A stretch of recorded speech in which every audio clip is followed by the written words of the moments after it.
أعوذ بالله من الشيطان الرجيم بسم الله الرحمن الرحيم الحمد لله رب العالمين والصلاة والسلام على سيد المرسلين وعلى آله وصحبه أجمعين سبحانك لا علم لنا إلا ما علمتنا إنك أنت العليم الحكيم رب اشرح لي صدري ويسر لي أمري واحلل عقدة من لساني يفقه قولي ولا حول ولا قوة إلا بالله العلي العظيم وبعد. Assalamualaikum warahmatullahi taala wabarakatuh. Jadi insya-Allah pada video kali ini kita akan menyambung balik pembacaan kitab kita, iaitu kitab Fathul Allam Syarhu Manzumati Aqidatil Awam. Kitab Fathul Allam yang disusun oleh Syekh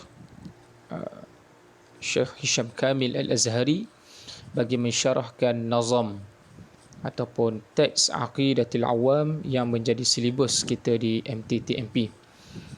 Jadi insya-Allah pada siri kali ini kita akan memperbahaskan sifat Allah Subhanahu wa taala, iaitu sifat mukhalafatuhu ta'ala lil hawadith ataupun sifat al-mukhalafatu lil hawadith.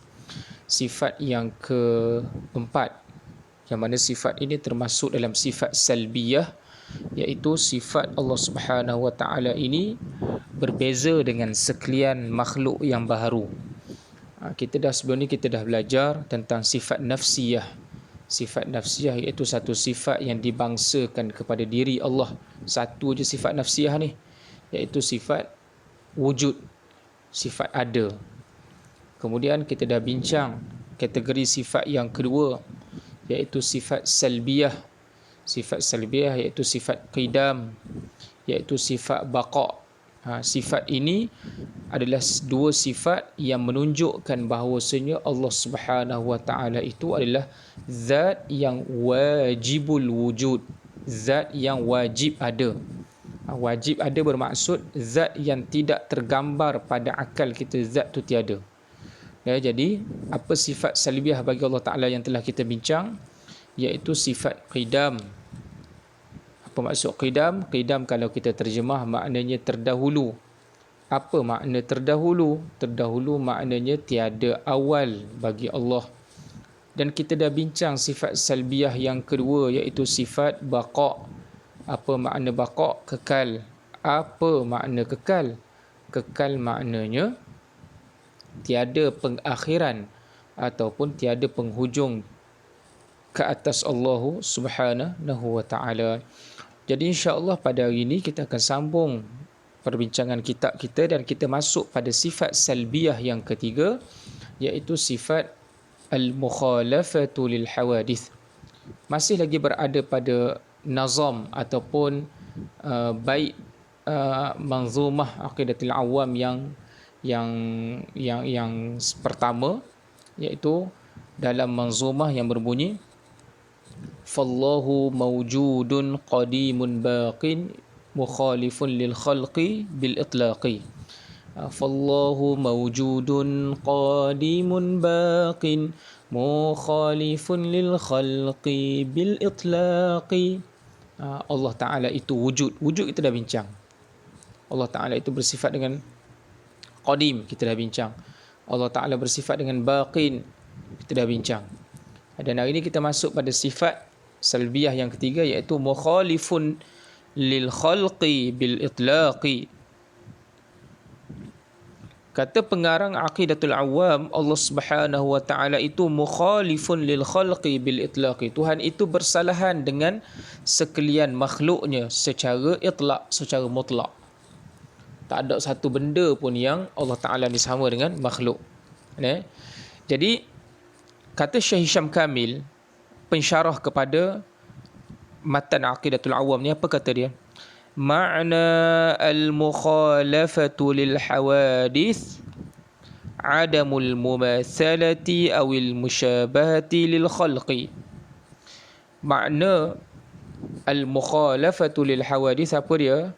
Adamul mumathalah, iaitu Allah Subhanahu wa taala itu tidak ada persamaan, awil musyabahah ataupun penyerupaan lil khalqi, dengan sekalian makhluknya. Lil khalqi ay lil makhluqi.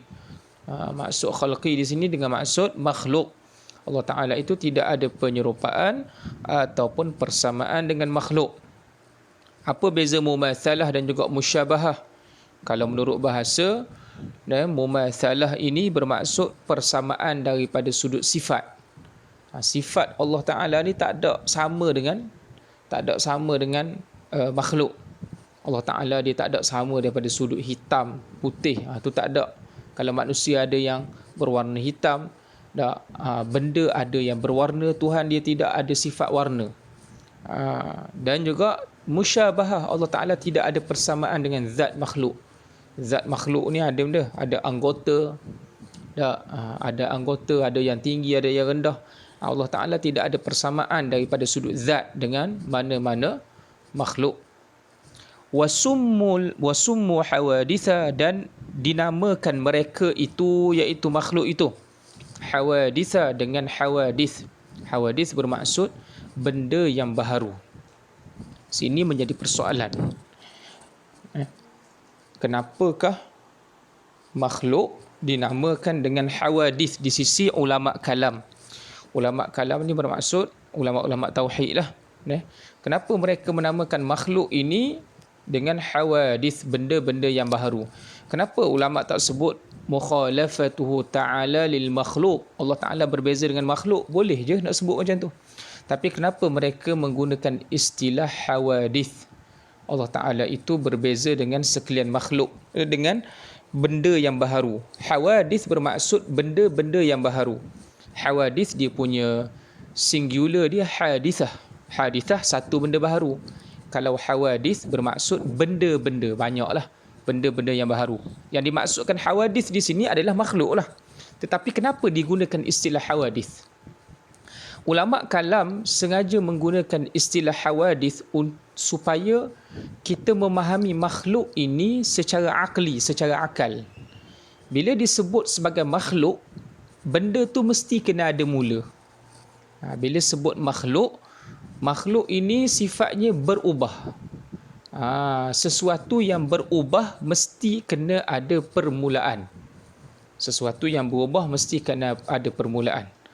Sebagai contoh, kita kata asal kita ini daripada tidak ada. Antum lahir tahun 1992 sebagai contoh. Tahun 1998, tahun 2002. Orang yang lahir tahun 2002, tahun 2001 dia belum lagi ada. Bermaksud dia bermula dengan tiada. Kemudian sampailah tahun 1999, dia tak ada lagi. Tahun 2000 dia tak ada lagi. Tahun 2001 dia tak ada lagi.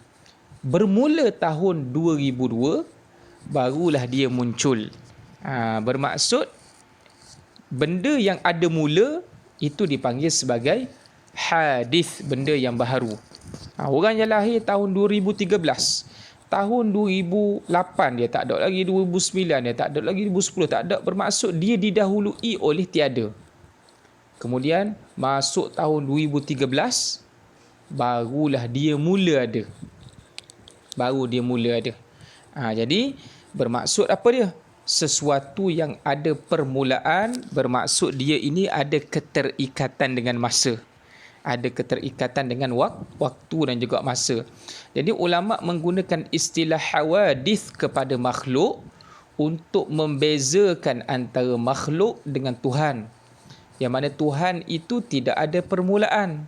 Bila sesuatu zat yang tidak ada permulaan, bermaksud zat tersebut tidak ada keterikatan dengan masa dan juga waktu. Zat yang tidak ada keterikatan dengan masa dan waktu, bermaksud zat tersebut tidak berubah. Zat yang ada keterikatan dengan waktu adalah benda yang berubah-ubah. Contohnya kita asalnya contoh tahun 2018, contohnya tahun 2002 kita lahir. 2001 asalnya kita tak ada. 2002 baru kita ada. Bermaksud berlaku perubahan daripada tak ada kepada ada. Itu sifat makhluk. Daripada ada kepada tak ada. Daripada kanan ke kiri. Daripada senyap bergerak. Bermaksud bila berlaku perubahan maka akan ada permulaan. Tak ada senyap, dia mula bergerak. Tak ada bergerak, dia mula senyap. Tak ada, kemudian jadi ada. Jadi setiap perubahan yang berlaku pada makhluk dia mesti ada timing dia. Bila sebut ada timing terikat dengan masa, maka akan ada mula dan akan ada akhir. Sebab itu makhluk digelar sebagai hawadith, benda-benda yang baharu. Baharu di sini bermaksud bukan baharu bahasa bercakap kita. Baharu di sini bahasa ilmul kalam adalah benda yang ada mula, ada permulaan. Benda yang ada keterikatan dengan masa. Apa benda yang ada keterikatan dengan masa ni? Sesuatu yang ada keterikatan dengan masa adalah makhluk. Kerana makhluk ini ada permulaan. Allah tak ada mula. Bila sesuatu yang tidak ada permulaan, dia tidak ada keterikatan dengan masa. Dah bila ada Allah sedia ada. Sedia ada. Sedia ada. Jadi sebab tu ulama menggunakan istilah makhluk sebagai hawadith, benda-benda yang baharu, iaitu benda-benda yang ada mula. Jadi kata pengarang dia kata apa dia? Wasummu hawaditha, dinamakan makhluk ini sebagai hawadith lianna Allah Ta'ala, kerana Allah Subhanahu wa Ta'ala ahdathahum, Allah Ta'ala yang mengadakan mereka, Allah Ta'ala yang memulakan mereka. Kalau kita katakan makhluk itu sebagai hadith, benda yang baharu ataupun benda yang ada mula, mesti kena ada muhdith. Muhdith, apa maksud muhdith? Zat yang mengadakan dia, zat yang mewujudkan dia, zat yang memulakan dia. Sebab akal kita mengatakan setiap sesuatu yang berubah, mesti ada benda yang mengubah dia, mesti ada asbab yang mengubah dia. Setiap sesuatu yang berubah mesti ada asbab yang mengubah dia. Pagar daripada berkarat nampak cat comel, itu berkarat pagar ni. Nampak comel dah lah ni. Takkan tiba-tiba jadi comel gitu. Mesti kita kata sebab siapa dia buat tu. Siapa dia buat? Kita tengok apa dia, sebagai contoh, satu air terjun. Tengok satu air terjun mengalir.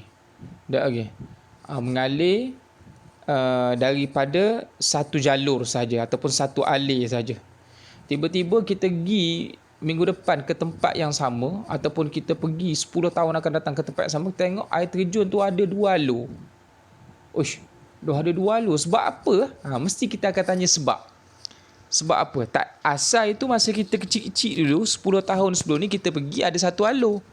Kita pergi 10 tahun akan datang ada 2 alur. Bila ada perubahan, kita akan tanya sebab. Sebab sesuatu yang berubah mesti ada penyebab yang mengubah dia. Allah Ta'ala tak ada ke benda yang mengubah? Buat apa ada benda nak mengubah Allah Ta'ala? Allah Ta'ala tidak berubah. Allah Ta'ala sedia ada, sedia kekal macam seperti sedia kala Allah Ta'ala. Tuhan tak berubah. Benda yang berubah memang memerlukan kepada sesuatu yang mengubah dia. Manakala Allah Ta'ala tak berubah. Allah Ta'ala tidak berlaku apa-apa perubahan kepada Tuhan. Sama ada daripada sudut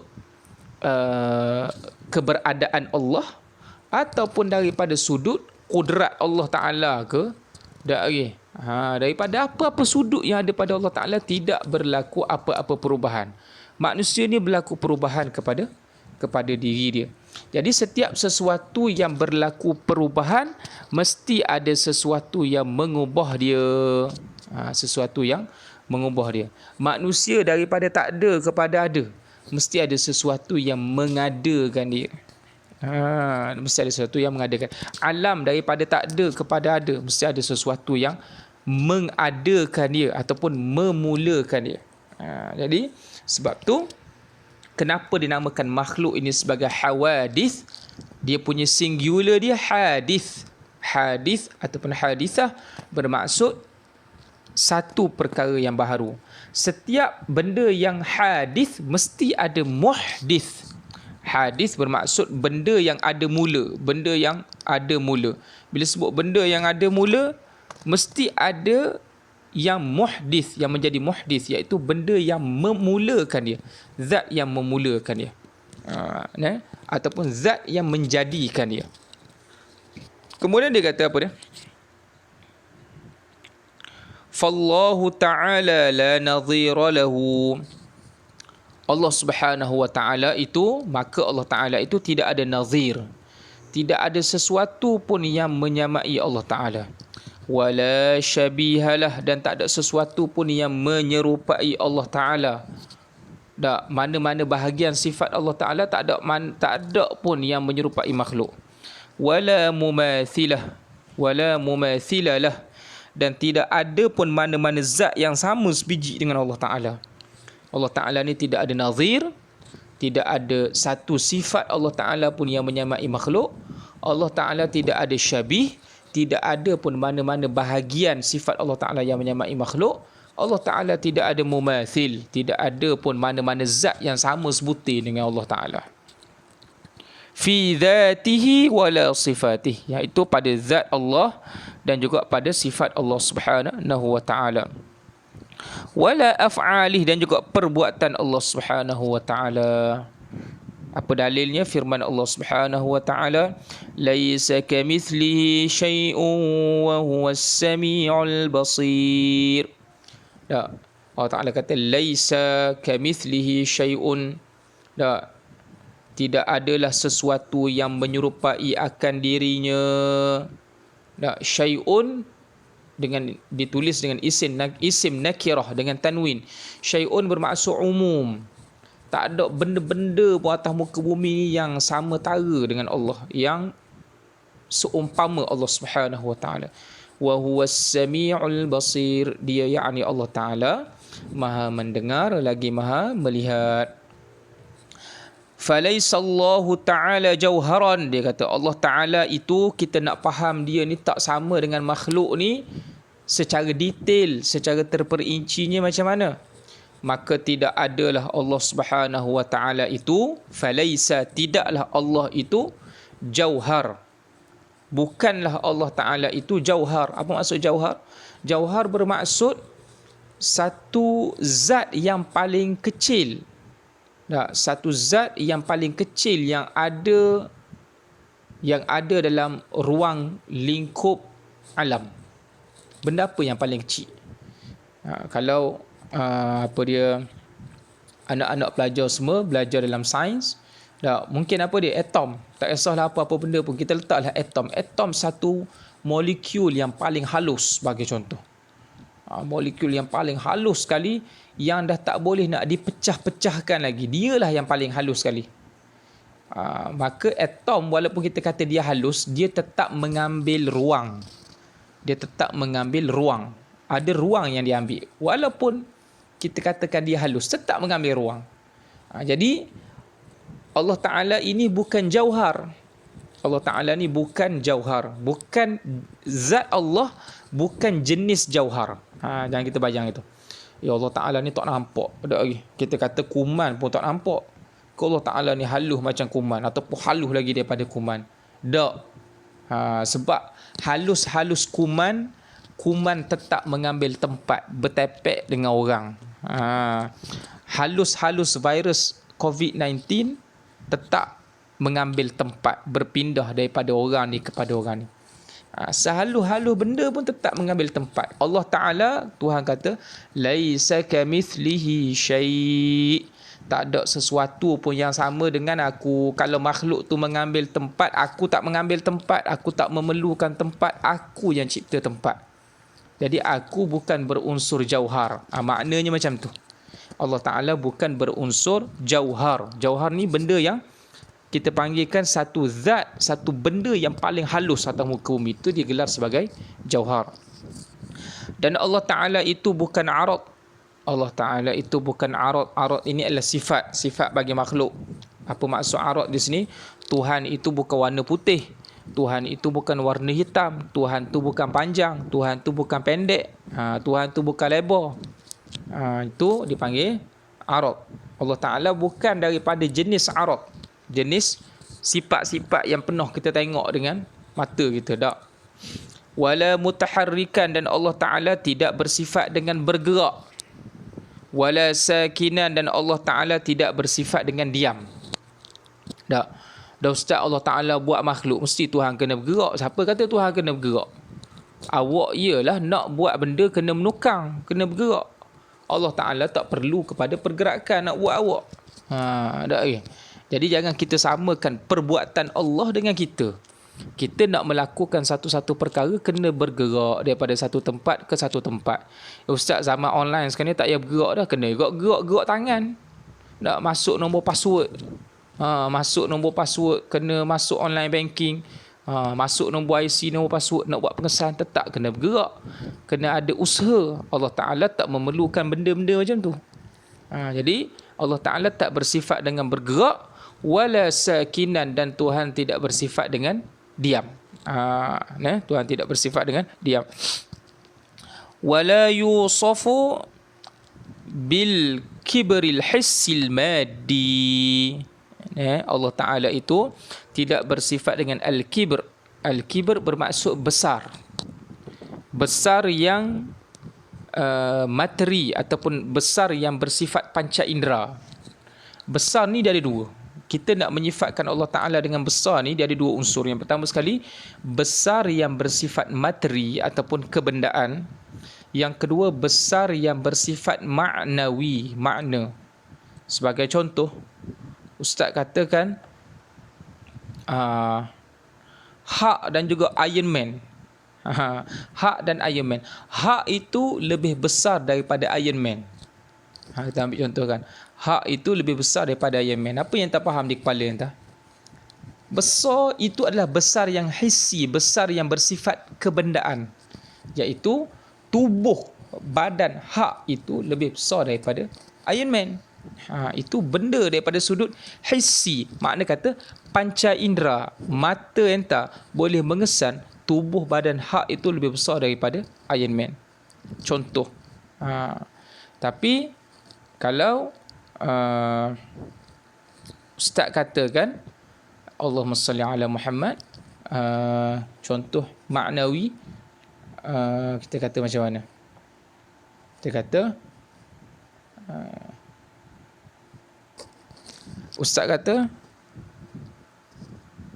ayah Ustaz lebih besar. Lebih besar kedudukannya daripada Ustaz. Ayah Ustaz lebih besar kedudukannya daripada Ustaz. Apakah yang tak faham? Ayah Ustaz tu badan besar daripada Ustaz. Tak, bila Ustaz kaitkan dengan kedudukan, bermaksud besar di situ adalah besar yang maknawi, daripada sudut makna. Entah mesti akan faham. Ustaz nak kata kedudukan ayah dia lebih besar daripada dia, dengan makna ayah Ustaz ni lebih mulia daripada diri dia. Itu makna dia. Tak? Jadi bila kita sebut macam tu, dia ada beza antara maknawi dan juga hissi. Okey. Kemudian dia kata ammal ma'nawi fahuwal kabirul muta'al. Adapun kalau kita menyifatkan Allah Ta'ala dengan besar dan juga tinggi daripada sudut maknawi, maka tidaklah menjadi satu kesalahan. Okey, kalau kita katakan Allah Ta'ala itu maha besar, apa yang kita nak isbat pada Allah? Apa yang kita nak tetapkan pada Allah? Kalau kita beriktikad Allah Ta'ala tu besar dalam erti kata jismi, besar tubuh badan Allah, dalam erti kata hissi, ataupun kita katakan besar benda, maksud besar Allah Ta'ala maha besar. Ustaz kata besar, Ustaz tengok matahari itu besar kan. Allah Ta'ala 100 kali ganda badan Tuhan besar daripada matahari. Siapa yang i'tiqad macam tu boleh jadi kafir. Sebab dia telah mengisbatkan, telah menetapkan Allah Ta'ala ini berjisim, berbadan. Dia kata Allah Ta'ala tu badan Tuhan. Tuhan ni ada badan. Badan Allah Ta'ala beratus kali ganda besar daripada matahari. Boleh jadi kafir.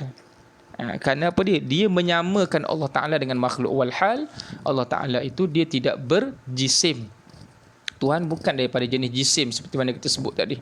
Tapi kalau dia kata Allah Ta'ala ni Ustaz maha besar, maha tinggi, Tuhan maha besar, apa maksud maha tinggi? Allah Ta'ala ini memiliki sifat kemuliaan, dan kemuliaan Allah Ta'ala mengatasi makhluk-makhluk dia. Allah Ta'ala ni memiliki keagungan, dan keagungan Allah mengatasi segala makhluk dia. Itu kita panggil, kita mengisbatkan kebesaran kepada Allah Ta'ala daripada sudut maknawi. Maknawi makna kata boleh ke tak boleh? Jawabnya boleh. Jadi Ustaz ulang sekali lagi. Kalau kita isbatkan, kita kata Allah Ta'ala tu besar secara jisim, hukumnya haram dan boleh jatuh kufur. Tapi kalau kita mengisbatkan, kita menetapkan Allah Ta'ala ini besar. Apa makna besar? Allah Ta'ala ni maha besar, maha agung, Ustaz. Kemuliaan Allah Ta'ala mengatasi segala makhluk yang mulia atas muka bumi. Kita kata raja tu mulia, raja tu kedudukannya hebat, Allah Ta'ala kedudukannya jauh lebih hebat daripada tu. Tu bermaksud kita mengisbatkan kebesaran Allah Ta'ala daripada sudut maknawi.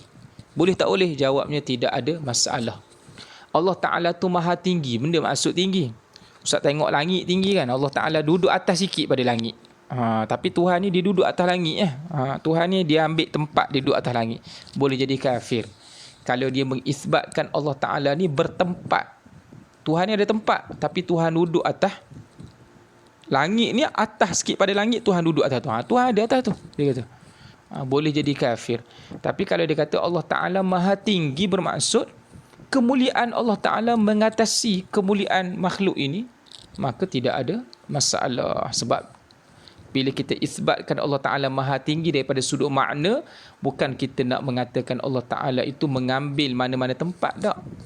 Tapi faham di akal kita bahawasanya kemuliaan Allah Ta'ala itu lebih tinggi dan mengatasi mana-mana makhluk yang ada. Itu tidak ada masalah. Wala yusafu bis-sighari, dan Allah Ta'ala tidak bersifat dengan kecil. Sama ada kecil daripada sudut maddi, jisim, ataupun kecil daripada sudut makna. Kalau kita kata Allah Ta'ala ni, oi, alam ni besar, Tuhan ni kecil sikit kot pada ni, kafir. Kita mengatakan Tuhan kecil daripada sudut jisim. Kita kata Tuhan kecil daripada sudut tubuh Tuhan. Kita menyamakan dah lah. Sebab ni kafir. Sebab menyamakan Tuhan dengan makhluk. Kemudian kalau kita kata Allah Ta'ala ni kedudukan dia lebih rendah daripada sipulan bin sipulan, kafir juga. Kafir juga. Sebab apa? Sebab dia meletakkan kedudukan yang tak sepatutnya bagi Allah Ta'ala, dan dia merendah-rendahkan martabat Allah Subhanahu Wa Ta'ala, maka boleh juga membawa kepada kafir. Jadi kalau kita mengatakan Allah Ta'ala itu kecil daripada sudut jisim ataupun kecil daripada sudut makna, kedua-duanya boleh membawa kepada kafir. Mengatakan Allah Ta'ala kecil daripada sudut jisim, itu telah menjisimkan Tuhan. Mengatakan Tuhan itu berjisim. Bila Tuhan kata Tuhan berjisim, bermaksud menyamakan Tuhan dengan makhluk, jadi kafir. Mengatakan Allah Ta'ala itu lebih kecil kedudukannya, lebih rendah kedudukannya berbanding makhluk-makhluk tertentu, boleh jadi kafir kerana telah merendahkan martabat Allah Subhanahu Wa Ta'ala. Jadi kalau bab kecil ni dua-dua tak boleh. Mengecilkan Allah daripada sudut jisim pun tak boleh. Mengatakan Allah Ta'ala kecil daripada sudut maknawi pun tak boleh. Wala bil fawqiyah al-hissiyah, dan tak boleh menyifatkan Allah Ta'ala itu berada di atas secara hissi, secara panca indera, secara panca indera, dunal ma'nawiyah, tetapi tidaklah maknawi. Maksudnya apa dia dunal ma'nawiyah? Selain daripada maknawi, bermaksud bukan maknawiyah. Apa makna pengarang? Pengarang kata, kalau kita mengisbatkan, kita mengatakan Allah Ta'ala itu berada di atas, dan atas itu dengan maksud atas yang bersifat panca indera, hukumnya boleh jadi kafir. Kalau kita katakan Allah Ta'ala itu atas dengan erti kata maknawi, tidak menjadi kafir dan malahan dibolehkan. Macam mana yang dikatakan atas bersifat panca indera? Contoh ustaz kata buku itu berada di atas meja. Buku itu berada di atas meja. Kita nampak buku tu duduk atas meja, nampak dengan mata. Jadi kedudukan buku itu di atas meja adalah dipanggil atas yang bersifat panca indera. Atas yang bersifat panca indera. Tapi kalau ustaz kata tak okey. Kedudukan Datuk Zulkifli lebih atas daripada ustaz. Kedudukan Datuk Zulkifli lebih atas daripada ustaz. Adakah entah faham Datuk Zul pijak kepala ustaz duduk atas ustaz?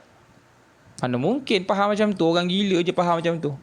Bila ustaz kata kedudukan Datuk Zulkifli lebih atas daripada ustaz, atas di situ bukan atas hissi, bukan atas yang bersifat panca indera, tetapi atas di situ adalah atas yang bersifat maknawi, makna sahaja. Jadi berbalik kepada isu sifat Allah Subhanahu Wa Taala, kalau entah kata Allah Taala itu berada di atas sekalian makhluknya. Allah Taala itu berada di atas sekalian makhluknya. Kalau entah mengisbatkan, entah maksudkan Allah Ta'ala berada di atas sekalian makhluknya, bermaksud entah duduk atas bumi dan Allah Ta'ala tempatnya di langit, Tuhan bertempat di langit, hukumnya boleh rosak tauhid entah. Kerana entah telah menetapkan Allah Ta'ala itu mengambil sudut atas secara hissi. Allah Ta'ala mengambil sudut atas secara panca indera. Makna kata entah faham, entah duduk bawah, Tuhan duduk tempat dia. Tuhan ada tempat tapi tempat dia duduk atas, entah duduk atas langit. Entah faham atas tu secara hissi, hukumnya boleh rosak akidah. Tapi kalau entah kata Allah itu teratas dari sekalian makhluknya. Ustaz tanya, apa maksud entah Allah itu teratas dari sekalian makhluknya? Maksud saya ustaz, kemuliaan Allah Ta'ala, keagungan Allah Ta'ala, kesempurnaan Allah Ta'ala mengatasi sekalian makhluk. Yang tu bermaksud entah telah mengisbatkan, telah menetapkan Allah Ta'ala bersifat dengan atas yang maknawi, bukan hissi, bukan yang hissi, yang maknawi. Jadi entah menetapkan Allah Ta'ala bersifat dengan atas secara maknawi, hukumnya dibolehkan, tidak ada apa-apa masalah. Fahuwal qahiru fawqa ibadih. Allah Ta'ala ni bersifat dengan al-qahir. Apa maksud al-qahir? Al-qahir berasal daripada perkataan al-qahru. Tuhan ni ada satu nama yang namanya al-qahhar. Qahir bermaksud Allah Ta'ala ini berkudrat. Allah Ta'ala ni ada satu sifat yang namanya qudrah. Dan qudrah Allah Subhanahu Wa Ta'ala itu dengan kudrat Allah Ta'ala boleh halang semua kehendak makhluk-makhluk dia. Makhluk dia berkehendak nak dapat benda ni, kalau dan Allah Ta'ala halang, tak dapat dia benda tu.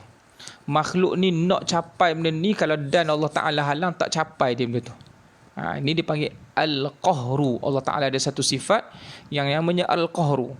Jadi kudrat Allah Ta'ala ni mengatasi sekalian makhluk. Sebab apa Allah Ta'ala boleh blok? Tuhan boleh blok segala kehendak-kehendak makhluk dia. Akal kita memahami orang yang boleh blok kehendak orang ni, dia ada kuasa lah maknanya. Jadi Allah Ta'ala bila dia boleh blok semua kehendak makhluk-makhluk dia, dan makhluk dia tak boleh capai apa-apa benda melainkan dengan kebenaran daripada dia, dengan bantuan daripada dia, bermaksud Allah Ta'ala ni memiliki satu kudrat, satu sifat berkuasa yang sempurna, yang lebih tinggi daripada makhluk-makhluknya yang lain. Sifat kuasa Allah Ta'ala tu lebih tinggi daripada makhluknya yang lain. Jadi ustaz menggunakan perkataan tinggi. Adakah tinggi di situ Allah Ta'ala pijak kepala kita, dia duduk atas kita, ataupun Allah Ta'ala tinggi duduk di langit? Tak. Tinggi yang ustaz maksudkan di situ, tinggi yang maknawi, makna sahaja. Makna, secara maknanya entah faham, kudrat, kemampuan, kuasa Allah Ta'ala ni maha sempurna. Tak ada mana-mana kuasa yang boleh menundukkan kuasa Allah Subhanahu wa Ta'ala. Jadi wa huwal qahir fawqa ibadi, Allah Ta'ala ni kuasanya lebih tinggi, mengatasi makhluk-makhluk dia. Wala bitahtiyah, dan Allah Ta'ala tak bersifat dengan tahat, duduk di bawah. Wala bil yamin, Allah Ta'ala tak bersifat duduk di kanan. Wala bishimal, Tuhan tak bersifat duduk di kiri. Wala bi ghairi dhalik, dan Tuhan tidak bersifat dengan selain daripada yang kita sebutkan ini. Makna kata Tuhan ni secara kesimpulannya tidak mengambil mana-mana sudut dan juga ruang. Allah Ta'ala dia tidak mengambil sudut dan dia tidak mengambil ruang. Kita dah kata tadi, hatta benda yang disebut sebagai jauhar fard, benda yang paling halus atas muka bumi ni pun dia tetap mengambil ruang.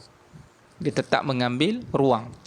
Jadi Allah Ta'ala tidak mengambil walau seinci, walaupun 0.0000001 inci pun Tuhan tak ada ambil ruang. Allah Ta'ala tidak mengambil ruang kerana sesuatu yang mengambil ruang adalah makhluk. Allah Ta'ala tidak mengambil ruang, bahkan dia yang menciptakan ruang. Wala bi ghairi dhalik min sifatil hawadith, kerana benda-benda yang kita sebutkan tadi tu, yang duduk di kanan, duduk di kiri, duduk di atas, duduk di bawah, tu semuanya adalah min sifatil hawadith, daripada sifat-sifat makhluk. Daripada sifat-sifat makhluk. Itu benda-benda yang baharu, benda yang ada mula tadi tu. Walidzalik, yang demikian itu, fala yasihhu as-su'alu an haqiqatillahi ta'ala. Jadi bila kita dah tahu dah Allah Ta'ala tak bersifat dengan duduk di atas, duduk di bawah, Tuhan tak bersifat dengan bergerak, Tuhan tak bersifat dengan diam, Tuhan tak berwarna hitam, Tuhan bukan tinggi, Tuhan bukan rendah. Jadi dah macam mana Allah? Tak usah tanya, sebab Allah Ta'ala ni bukan zat yang boleh dikesan oleh panca indera. Bukan satu zat yang boleh diukur dengan saintifik, dengan kaedah saintifik. Dengan kaedah saintifik. Sebab kaedah saintifik ni satu dapatan yang didapati dengan cara panca indera. Tetapi kewujudan Allah Ta'ala dapat difahami dengan akal. Akal kita boleh menta'akul, boleh mengatakan kewujudan Allah Ta'ala ni logik. Tapi kalau nak mengenal Allah Ta'ala dengan menggunakan kayu ukur saintifik, iaitu nak mengesan dengan panca indera, mata, nak mengesan dengan telinga, itu kayu ukur yang tidak layak digunakan untuk kita mengenal Allah Subhanahu wa Ta'ala. Jadi sebab tu kata para ulama, fala yasihhu as-su'alu an haqiqatillah. Jadi tak usah tanyalah tentang hakikat Allah Ta'ala macam mana. Hakikat sebenar zat Allah Ta'ala tu tak usah tanya macam mana. Fala ya'lamullaha illallah, maka tidak ada orang yang mengetahui tentang zat Allah, tentang diri Allah, melainkan Allah Ta'ala sahaja yang tahu dengan sebenar-benar tentang diri dia. Fa kullu ma khatara bi balika fallahu bi khilafi dhalik. Setiap apa yang bermain di minda anda tentang Allah, maka itu bukan Allah. Entah berimajinasi Allah Ta'ala tu besar daripada matahari, besar daripada sekalian alam, tu bukan Allah. Tu semata-mata imajinasi entah saja. Nabi menyifatkan, pernah satu ketika Nabi menyifatkan kepada para sahabat tentang apa itu syurga. Sahabat nak tahu apa itu syurga. Syurga ni kata Nabi, mala ainun ra'at, yang mana mata kamu tak pernah melihat apa itu syurga. Wala udhunun sami'at, dan telinga kamu tak pernah mendengar tentang keindahan syurga dengan sebenar-benarnya. Wala khatra ala qalbil bashar, dan tak pernah terlintas pun di hati kamu dengan sebenar-benarnya apakah nikmat yang sebenar yang duduk dalam syurga. Makna kata kamu dengar cerita pasal syurga ni, sebenarnya benda hak kamu bayang tu lebih lagi daripada tu, tak terbayang sebenarnya di akal kamu. Dah tu baru syurga. Syurga tu makhluk Allah, benda yang diciptakan oleh Allah. Syurga pun tak boleh nak terbayang dah di kepala kita ni, apatah lagi nak bayang Allah Subhanahu wa Ta'ala, iaitu pemilik dan pencipta kepada syurga tersebut. Qala Allah Ta'ala qul huwallahu ahad, firman Allah Ta'ala, Qul, katakanlah wahai Muhammad, huwallahu ahad. Allah Ta'ala itu tunggal satu. Wa dhiddul mukhalafati lil hawadithi al mumathalatu lil khalqi wa hadha mustahilun. Dan lawan kepada sifat al mukhalafatu lil hawadith ini iaitu al mumathalatu lil hawadith. Lawan kepada sifat mukhalafah lil hawadith, kita katakan Allah Ta'ala ni sifatnya al mukhalafatu lil hawadith. Allah Ta'ala ni sifatnya tak sama dengan makhluk. Apa lawan sifat ni? Lawan sifat ini adalah bersamaan dengan makhluk. Bermaksud tak layaklah bagi Allah Ta'ala ni bersifat dengan sifat lawan bagi mukhalafatu lil hawadith. Sebab bila kita katakan Allah Ta'ala itu tidak sama dengan makhluk, bermaksud kita telah menyifatkan Allah Ta'ala itu tidak sama dengan makhluk. Tidak sama dengan makhluk adalah sifat bagi Allah. Bila kita sifatkan Allah Ta'ala tak sama dengan makhluk, bermaksud tertanggallah, terkeluarlah daripada Allah Ta'ala sifatnya itu sama dengan makhluk. Maksudnya Allah Ta'ala tak samalah dengan makhluk. Okey. Wa hadha mustahilun. Jadi sifat lawan bagi mukhalafatul lil hawadith iaitu al-mumathalatu lil hawadith adalah mustahil bagi Allah Subhanahu wa taala. Li'annahu ta'ala, kerana Allah Ta'ala ini law kana mumathilan lil khalqi fi ayyi shay'in min simatil makhluqat wa sifatihim lakana hadithan mithlahum. Kerana kita andaikan dengan dalil akal, kita cuba buat gambaran. Kalau Allah Ta'ala ni ada satu sudut persamaannya dengan makhluk, bermaksud Allah Subhanahu wa taala itu menyerupai makhluk. Bila Tuhan menyerupai makhluk, bermaksud Allah Subhanahu wa taala itu juga menerima sifat yang namanya sifat mula. Sifat mula ataupun sifat baharu. Jadi bila kita katakan Allah Ta'ala menerima sifat baharu, wa hadza la yaliqu bikamalih, maka ini tidak layak bagi kesempurnaan Allah Subhanahu wa Ta'ala. Fawajabat al-mukhalafatu lil hawadith, maka wajib bagi Allah Subhanahu wa Ta'ala itu berbeza dengan sekalian makhluknya. Okey. Kemudian kata pengarang faidatun, faedah, ma'na la nadhira lah. Ma'na la nadhira lah bermaksud apa dia? Allah Ta'ala itu tidak ada nazir. Allah Ta'ala itu wa ma'na la syabiha lah. Allah Ta'ala tidak ada syabih. Wa ma'na la mumathila lillah, la mumathala lillah. Allah Ta'ala itu tidak ada mumathil. Apa makna Allah Ta'ala tidak ada nazir? Tengok yang atas tu, Allah Ta'ala tidak ada nazir bermaksud ay la yuwafiquhu fi sifatin min sifati syai'un minal mawjudat. Bermaksud apa dia? Allah Ta'ala ni tak ada pun satu pun sifat dia tak ada yang menyerupai makhluk. Itu maksud Allah Ta'ala tidak ada nazir. Kemudian Allah Ta'ala tidak ada syabih. Apa maksud Tuhan tak ada syabih? Ay la yuwafiquhu fi ghalibi sifatih. Allah Subhanahu wa Ta'ala ni daripada kebanyakan sifat Allah Ta'ala ni tak ada pun yang menyerupai makhluk. Wa ma'na la mumathila lillah ay la yuwafiquhu fi jami'i sifatih. Allah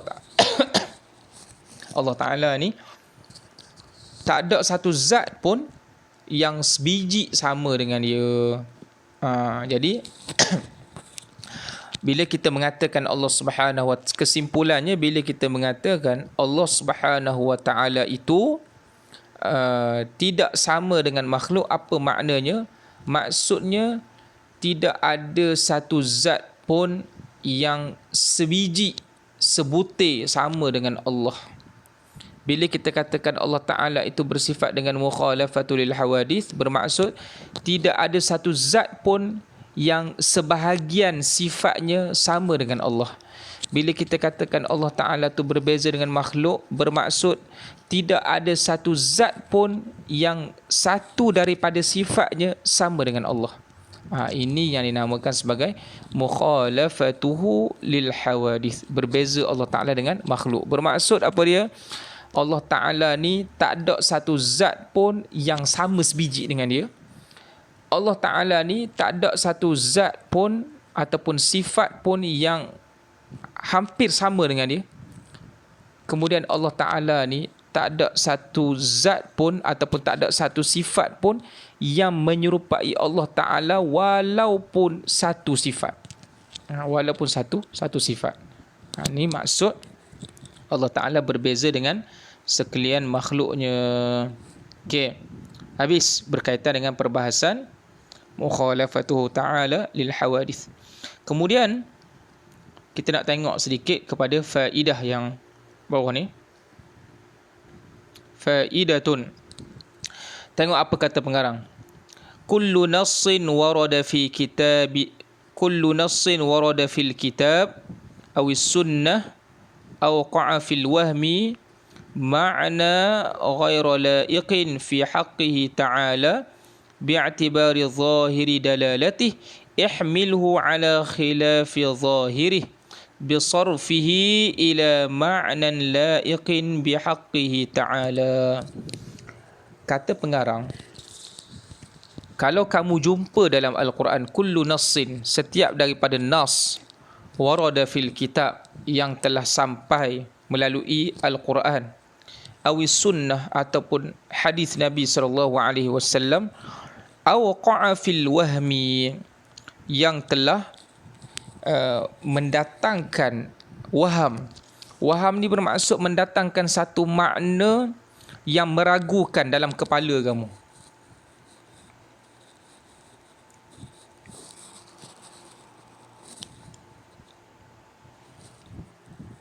Yang telah mendatangkan satu makna yang meragukan dalam kepala kamu. Yang mana makna tu macam mana? Makna ghairin laiqin, iaitu makna yang tidak layak bagi Allah Subhanahu wa taala bi'tibari zahiri dalalatih. Kalau kita bi'tibar dengan mengambil kira zahir ayat tersebut. Sebagai contoh, ada ayat Al-Quran yang berbunyi yadullah fawqa aydihim. Yad, kalau kita terjemah bahasa Melayu kita, maknanya tangan. Bila sebut yadullah, bermaksud kalau kita terjemah, tangan Allah berada di atas tangan-tangan mereka. Tak. Tangan Allah berada di atas tangan orang-orang beriman. Jadi tangan orang beriman tu tak timbullah masalah sangat. Tak.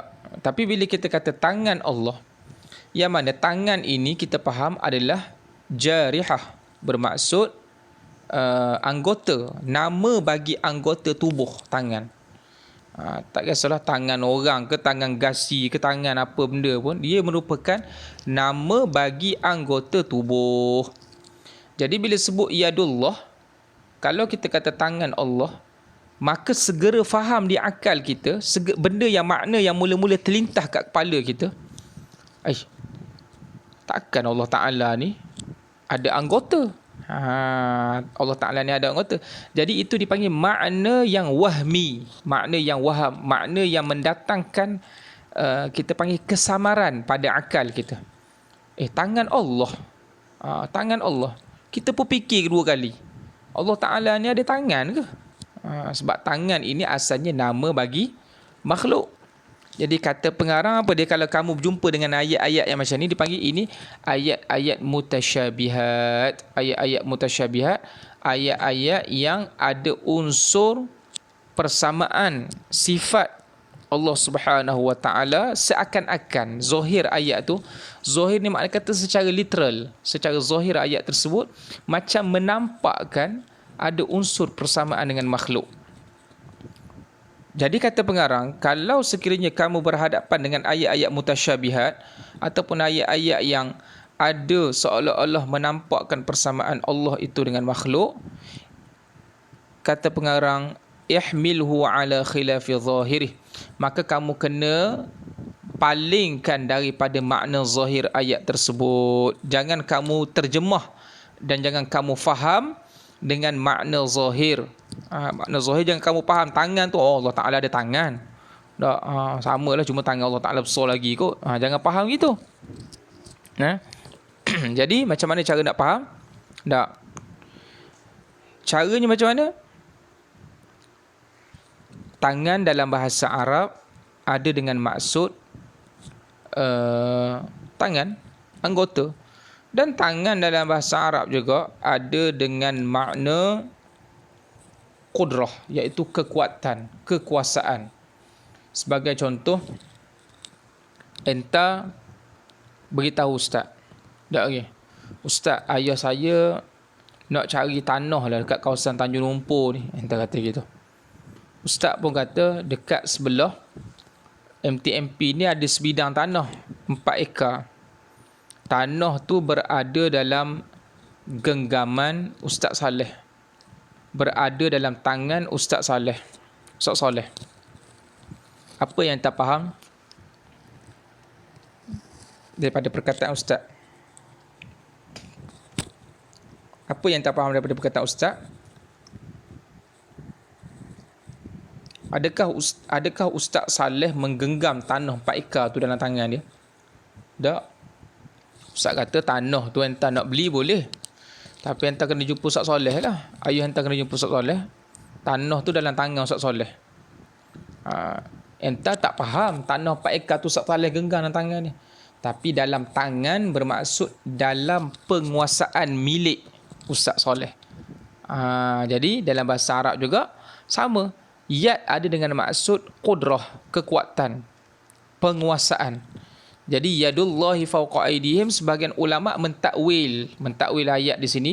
Kata para ulama, makna ayat ini bukan dengan makna zahir, bukan dengan maksud tangan yang kita duk guna ni, bukan dengan maksud anggota, tapi tangan di sini dengan makna kekuasaan Allah berada di atas kekuasaan orang-orang beriman. Makna kata apa dia? Selama mana mereka beriman pada Allah, mereka bersatu di atas jalan Allah, kekuasaan Allah Ta'ala akan memayungi mereka. Sebagian ulama faham dengan cara macam tu. Dan sebagian ulama dia dengan cara kata pengarang fawwid ma'rifata haqiqatil ma'nal muradi ilaihi subhanahu wa ta'ala. Ataupun cara yang kedua, bila kamu baca ayat yadullah, tak perlu terjemah dengan tangan, sebab tangan itu asal maknanya adalah anggota bagi manusia. Tapi bila baca ayat yadullah, cukup kita beriman dalam diri kita, yadullah, Allah Ta'ala ini ada sifat yang namanya sifat yad. Allah Ta'ala ni ada sifat yang namanya sifat yad. Apa makna yad? Apa huraian yad? Serah pada Allah Ta'ala. Apa makna sebenarnya? Serah pada Allah Ta'ala. Kami beriman Allah Ta'ala itu ada yad. Tapi apa makna yad? Itu serah pada Allah. Ini dipanggil jalan mufawwidah. Jalan mufawwidah, yang mana jalan mufawwidah ini adalah jalan yang digunakan oleh para ulama salaf. Para ulama salaf, jalan mufawwidah. Tak. Sebagai contoh macam ni, ustaz katakan entah jangan masuk dalam kelas lagi setakat ni, ada benda dalam tu. Ada benda dalam tu. Tak lagi. Entah meyakini ustaz ni bukan orang yang menipu. Ustaz tak aja menipu entah. Tak lagi. Entah meyakini ustaz tak aja menipu entah. Ustaz kata ada benda dalam kelas tu, jangan masuk. Ustaz larang entah masuk. Lalu entah pun tak masuk. Bila orang tanya entah, pasal apa tak masuk? Ustaz Napih kata ada benda dalam kelas tu. Benda apa? Cu cerita kot benda apa. Ustaz tak hurai pada entah. Tapi disebabkan ustaz yakin, entah yakin bahawasanya ustaz ni seorang yang benar, tak pernah menipu, maka entah beriman, entah yakin. Beriman ni makna kata yakin. Entah yakin dalam kelas tu ada benda, tapi benda apa tak tahu. Tapi yang pastinya memang ada benda dalam kelas tu. Samalah juga perumpamaan dengan ayat Quran. Entah meyakini Nabi SAW orang yang benar, Quran adalah kalamullah. Quran mengatakan bahawasanya Allah Ta'ala itu ada yad. Apa makna yad? Serah pada Allah. Aku tak tahu apa makna yad. Tak lagi. Tapi yang penting Allah Ta'ala tu ada sifat yang namanya yad. Ni dia panggil ulama salaf, ulama menamakan juga ayat ini sebagai sifat khabariyah, iaitu sifat yang Allah Ta'ala khabarkan kepada kita tanpa kita mengetahui maknanya secara tafsil, secara terperinci. Tapi sebahagian ulama di kalangan ulama-ulama khalaf, ulama yang terkemudian lepas pada kurun yang ke-300 Hijrah, ulama-ulama khalaf mentakwil ayat ni, bermaksud mereka menterjemah ayat tadi, mereka menterjemah dengan makna yang selayaknya bagi Allah tanpa menjisimkan Allah Ta'ala, tanpa menjisimkan Allah Subhanahu wa Ta'ala. Okey. Jadi sebab tu kata para ulama, bila kamu berjumpa dengan ayat-ayat yang mutasyabihat, maka berhati-hati. Jangan ambil makna zahir. Jumpa ayat yadullahi fawqa aydihim, Allah Subhanahu wa Ta'ala itu tangan Allah, yadullah. Apa makna tangan? Kalau ikut ulama khalaf, ulama yang terkemudian lepas pada 300 Hijrah, mereka mentakwil. Benda maksud tangan dengan maksud qudrah, iaitu kekuatan Allah. Tangan dengan maksud kekuatan. Sebab tangan ini menjadi simbolik kepada kekuatan. Kalau ikut ulama salaf kata Allah Ta'ala itu ada sifat yang namanya yad. Tapi apa makna sebenar yad secara terperinci, serah pada Allah, tak tahu. Kami beriman Allah Ta'ala tu ada sifat yang namanya yad. Makna sebenar diserahkan kepada Allah Subhanahu wa Ta'ala. Ini adalah jalanan salaf. Dua-dua ni betul belaka. Hak salahnya bila baca ayat Quran, yadullah, Tuhan ada tangan rupanya. Tuhan ada kaki. Kita pun ada kaki. Mungkin kaki Allah Ta'ala besar sikit kot saiz dia. Yang tu yang jadi kafir. Itu dipanggil tajsim, menjisimkan Allah Subhanahu wa Ta'ala. Kemudian kata wa nazzahahu amma la yaliqu bih, dan menyucikan Allah Ta'ala daripada sifat yang tak layak bagi Allah. Wa hadha bayanun li tariqati salaf, dan ini merupakan penjelasan bagi jalan salaf. Haitsu yufawwidun. Ustaz dah sebut tadi, mazhab salaf, mazhab yang disebut sebagai mazhab mufawwidah, mazhabul mufawwidah, iaitu mazhab yang beriman Allah Ta'ala ini ada satu sifat yang namanya yad, tapi makna sebenar yad serah pada Allah Ta'ala. Bainamal khalafu yu'awwilun. Adapun mazhab khalaf, mereka mentakwil. Khalaf ini mazhab yang terkemudian lepas pada 300 tahun Hijrah. Mereka menterjemah ayat-ayat tapi dengan terjemahan yang selayaknya bagi Allah. Apa makna yad? Yad dengan makna kekuasaan Allah Subhanahu wa Ta'ala. Wa kilahuma muttafiquna ala tanzihihi amma la yaliqu bihi Subhanahu wa Ta'ala. Kedua-dua mazhab ini, dua-duanya adalah betul, kerana kedua-dua mazhab ini menyucikan Allah Subhanahu wa Ta'ala daripada segala sifat yang tidak layak bagi Allah Subhanahu wa Ta'ala. Kedua-dua mazhab ini hakikatnya meletakkan Allah Subhanahu wa Ta'ala itu dengan satu sifat yang namanya al-mukhalafatu lil hawadith. Allah Ta'ala tak sama dengan makhluk. Mereka tak faham yad, mereka tak katakan yad itu tangan Allah, iaitu tangan berbentuk jisim. Tak. Salaf kata Allah Ta'ala ada yad, tapi makna yad serah pada Allah. Khalaf kata yad itu dengan makna kekuatan, bukan dengan makna jisim tangan, bukan dengan makna anggota tubuh. Maka kedua-dua mazhab ini pada hakikatnya menyucikan Allah Subhanahu wa Ta'ala daripada menyerupai makhluk. Jadi cukup sekadar itu dulu pada perbahasan sifat al-mukhalafatu lil hawadith. Wallahu ta'ala alam. Assalamualaikum warahmatullahi ta'ala wabarakatuh.